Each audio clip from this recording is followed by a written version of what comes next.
you cannot have any bad days because those fans don't know what you are going through. You might have a family problem. You might, maybe you broke up with your girlfriend, or you're having a problem at home. Maybe you're getting divorced, or maybe you're about to have a kid. So not every day your mind is with basketball, but the fans see that and they're like, we are paying thousands of dollars to watch you play. So we are like, it was like a circus, it was literally like a circus. And we cannot have any bad days. So how you come, I think the one thing that we always did was just after a game, we're just sitting down in a locker room. And if someone had a bad day, if someone missed like a very important shot, if someone doesn't feel like themselves, we're sitting down in a locker room and say, okay, we are family. Whatever is happening, let's talk in a locker room, and whatever happens in the locker room stays in the locker room. Maybe we were gonna fight, maybe we were gonna talk, maybe we were gonna discuss this, that, but it's not gonna come out of this locker room. So that made all of us feel so much better. I'm like, okay, some people, I missed the game-winning shot. The whole city might hate me. The whole media is gonna destroy me tomorrow morning. But at least I have my teammates back. And we always have this strategy. If one of those media out there will come after us, we're gonna protect each other. Because media loves drama. So they're gonna be like, well, this player didn't pass you the ball, you could have just dunked the ball. Are you mad at him? And if you say anything that And inside you are mad at him, right? Inside, of course. I'm gonna punch him in the face. We could have won the game. But if you cannot, even if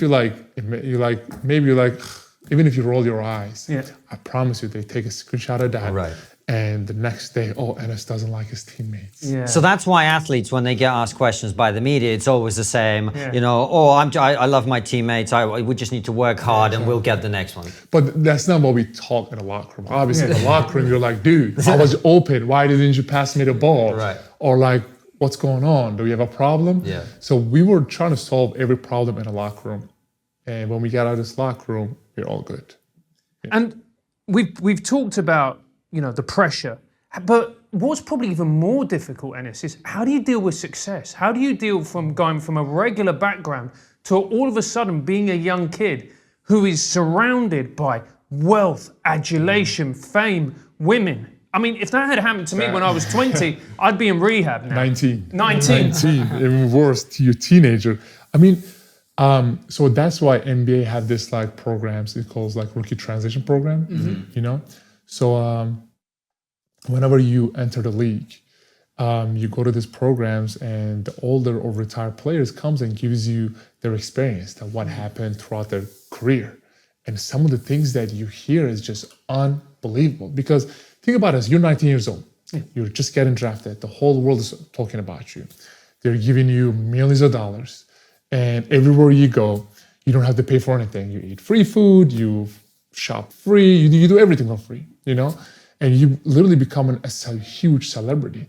And now with all the social media and everything, you have a huge influence and you can inspire so many people.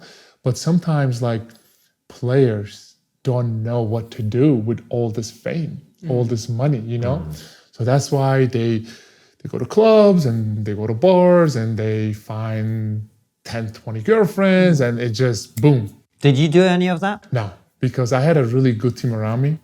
And they always protected me, because I mean, coming to America, my family raised me really well. And they were like, I'm obviously, because of my faith, because I'm a Muslim, I'm not allowed to drink. I'm not allowed to really go out. I'm not allowed to do certain things that my teammates were doing, So that really protected me. But other than that, I think average NBA player's career is 4 years. Wow. Yeah. Because they come into the league, boom, clubs, girls, drinks, this and that, and they're gone. You know? Yeah. So it was your faith that kept you on the straight and narrow. But I guess the question is as well, it's just, there must have been a part of you that was tempted. There must have been a part of you where you just thought to yourself, look, we're all men, we're all human. There must have been a couple of ladies where you're like, I've worked really hard this week. It is so crazy because everywhere we go, they were waiting for us. We go to a hotel, they're waiting at the lobby. We go to a game, they're waiting. We go to a restaurant, we go to a mall. They know our schedule, obviously. The schedule was out before the season. So every city we go, for somehow they already know the hotel we're staying. So it's like you go down to the lobby and there are like hundreds of them. Literally hundreds of them. I feel your pain, Enes. Yeah. What a terrible this life. was before Instagram. Right. Once the Instagram came, so they already know our schedule, So before we go to the cities, they were already DMing us. I say, hey, you're coming to our city, let's hang out. And it was literally like a menu. You just literally just scroll it down. Okay, I did not do this. I'm just saying, of course. People who did it. It was like a menu. You just go down, you're like, I want a blonde today. I want a brunette today. I want this, I want that. You could literally just pick, or 1, 2, maybe more, So that's why a lot of the players were just losing focus because of all that. Yeah. They thought that this is gonna last forever, but they were just going out and partying all night and coming to the game the next day. They can't even walk because they're hangover from last night, I had a lot of teammates, I'm like, we had a game. So we usually go to the city the night before, and then in the morning we have practice, and then at night we play basketball. We play the game. I had a lot of teammates, even in the morning, before the practice, they were like, they could hardly walk. So I'm like, how are you gonna go out there and play basketball? Compete against these guys like Kobe, LeBron, or Kevin Garnett, Dirk Nowitzki, Paul Gasol. And they're like, well, I'll be fine, I'll take a nap. He was end up getting hurt because his body was just not ready for that level. And also, it makes it more challenging, particularly if you come, like a lot of these guys, from very poor backgrounds, Yes. where you have nothing. And then it's not like you go into business and gradually you build yourself up and you're starting to make, it's 0 to 100 miles an hour. That's why, like you ask so many people, a lot of the NBA players goes broke right after their career because, when you come from poor families and your first contract is like $20 million, what do you want to do? You want to show off, right? So you want to buy your friend a car, you want to buy your other friend a house, you want to buy another friend a car, and these are like really expensive cars and homes. So you really want to, you're really trying to take care of your whole street, your whole neighborhood, And you go out there and buy this like $100,000 or jewelries or watches and stuff, which you don't even need, So they always think that, okay, money's gonna come forever. But no, when you get hurt, you're done, If you don't take care of yourself, if you have like an injury prone, then the teams are not gonna sign you.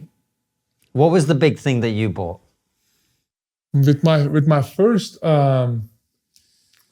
contract, I literally took my teammates to a Pizza Hut. Literally, in the Pizza Hut, and we had a blast. We had so much fun, and it was like all you can eat too. So we were just like killing it. Yeah.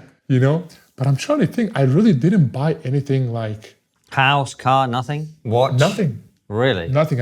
As you see, I'm a very simple person. I mean, I was like. The one thing I've always done, I was just donating a lot of money to some of the families out there, especially in Turkey, because I'm sure you guys know the situation over there. Yeah. Well, we'll talk about it. We'll talk about it. But other than that, I didn't really buy anything crazy.